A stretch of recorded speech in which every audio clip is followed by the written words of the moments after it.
اس کتاب کا اتارا جانا اللہ کی طرف سے ہے جو غالب ہے، حکمت والا ہے۔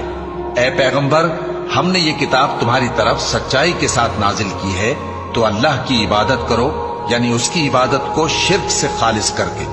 دیکھو، خالص عبادت اللہ ہی کے لیے زیبا ہے، اور جن لوگوں نے اس کے سوا اور دوست بنائے ہیں وہ کہتے ہیں کہ ہم ان کو اس لیے پوچھتے ہیں کہ وہ ہم کو اللہ کا مقرب بنا دے۔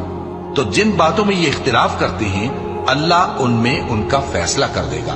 بے شک اللہ اس شخص کو جو جھوٹا ناشکرا ہے ہدایت نہیں دیتا۔ اگر اللہ کسی کو اپنا بیٹا بنانا چاہتا تو اپنی مخلوق میں سے جس کو چاہتا منتخب کر لیتا۔